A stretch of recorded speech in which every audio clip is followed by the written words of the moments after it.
अगर इसराइल आज ईरान पर बमबारी करे और अगली सुबह अमेरिकी सदर डोनाल्ड ट्रंप की धमकी दें कि वो ईरान के सुप्रीम लीडर को कत्ल करवा देंगे, तो सवाल सिर्फ ये नहीं बनता कि वो ऐसा क्यों कह रहे हैं। असल सवाल ये है कि आखिर ईरान में ऐसा है क्या जो दहाइयों से अमेरिका और इसराइल समेत पूरे मगरिब की आंखों में कांटे की तरह खटक रहा है।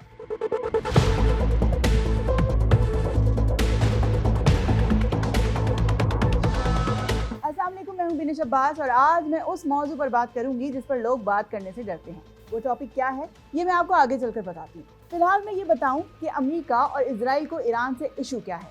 अमेरिका और इजराइल की ईरान से नफरत की ये कहानी सिर्फ एटमी हथियारों की नहीं, बल्कि ये कहानी ईरान के अंदर मौजूद उस निज़ाम की है जिससे अमेरिका और इजराइल दोनों डरते हैं। वो निज़ाम जो न सिर्फ अमेरिकी जमहूरियत को चैलेंज करता है बल्कि इजराइल की नजरियाती बुनियादों को भी हिला कर रख देता है।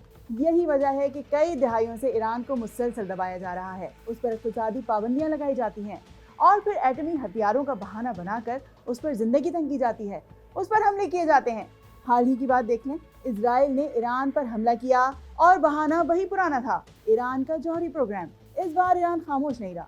ईरान ने इजराइल के खिलाफ भरपूर कार्रवाई की और ऐसी कारी ज़रब लगाई कि सिर्फ इजराइल ही नहीं, वाशिंगटन के ऐवान इक़्तिदार भी हिल कर रह गए। इसके फौरी बाद अमेरिकी सदर ट्रंप ने धमकी दी कि हम खामनाई को ख़त्म कर देंगे, मगर ये धमकी इस बात की अलामत थी कि जंग असल में रिएक्टर्स पर नहीं, नज़रियात पर लड़ी जा रही है। लेकिन मैं आपको बता दूं, अगर अमेरिका या इजराइल समझते हैं कि सैयद अली खामनाई के जाने से इनकलाब रुक जाएगा, तो ये उनकी सबसे बड़ी भूल है। दरअसल ईरान का जौहरी प्रोग्राम सिर्फ एक पर्दा है। अमेरिका और इजराइल का असल निशाना वो निज़ाम विलायत फ़क़ीह है जिसने 1979 के बाद मशरिक़ वुस्ता में ताकत का तवाज़ुन बदल दिया था। अब आप पूछेंगे कि विलायत फ़क़ीह है क्या? मैं बताती हूँ। विलायत फ़क़ीह एक बाकायदा निज़ाम हुकूमत है और ये एक आम हुकूमत नहीं बल्कि नज़रियाती हुकूमत है। इसमें क़यादत एक आदिल फ़क़ीह के हाथ में होती है जो सियासी रहनुमा नहीं बल्कि मजहबी रहबर भी होता है, जैसे रहबर इनक़लाब इस्लामी आयतुल्लाह अली खामनाई हैं, जैसे इमाम खुमैनी थे जो इनकलाब ईरान लाए थे और नज़रिया विलायत फ़क़ीह के बानी थे। इस नज़रिए के मुताबिक वली फ़क़ीह पूरी कौम के लिए रहनुमाई का मरकज़ होता है और वो बराह रास्त इस्लामी उसूलों की बुनियाद पर फैसला करता है।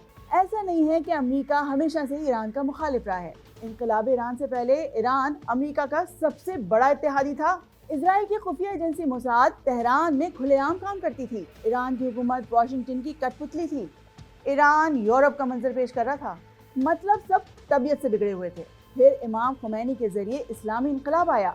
ईरानी अवाम ने अमेरिका और इजराइल के हामी शाह की हुकूमत को गिरा दिया और निज़ाम विलायत फ़क़ीह ने जन्म लिया। ये वो लम्हा था जब अमेरिका और इजराइल ने तय कर लिया कि इस इनकलाब को कभी कामयाब नहीं होने देना। यही हुआ। महीसा अमीनी के कत्ल के बाद के हंगामे हों या फिर ईरान की मुआशी सूरत हाल पर अवाम का गम गुस्सा, इस सब का हमेशा फ़ायदा अमेरिका समेत मगरिब नवाज हुकूमतों ने उठाया। अब अभी के हालात देख लें।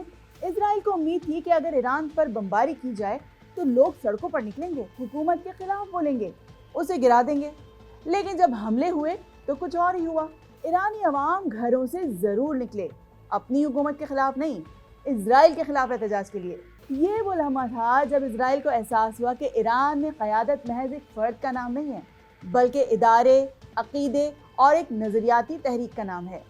लेकिन यहाँ मेरा एक सवाल है, क्या इजराइल वाकई समझता है कि आयतुल्लाह खामनाई के बाद ये निज़ाम ख़त्म हो जाएगा? आखिर इजराइल और अमेरिका को इस निज़ाम से ख़तरा क्यों है? अमेरिका और इजराइल इसलिए डरते हैं क्योंकि विलायत फ़क़ीह का ये निज़ाम मगरिब के जमहूरी निज़ाम को चैलेंज करता है, ये सेकुलरिज्म को मुस्तरद करता है, ये आलमी ताकतों की बालादस्ती को नहीं मानता, ये खुद मुख्तारी, नज़रियाती मुज़ाहमत और जौहरी खुद मुख्तारी की अलामत है।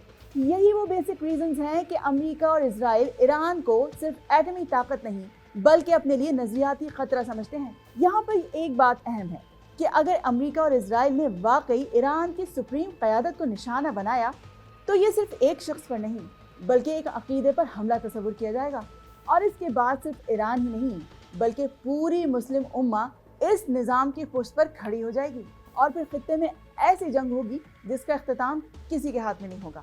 याद रखें, अगर इजराइल ने सैयद अली खामनाई को निशाना बनाया तो वो सिर्फ एक फ़र्द को नहीं बल्कि करोड़ों दिलों में बसे अक़ीदे को चैलेंज करेगा।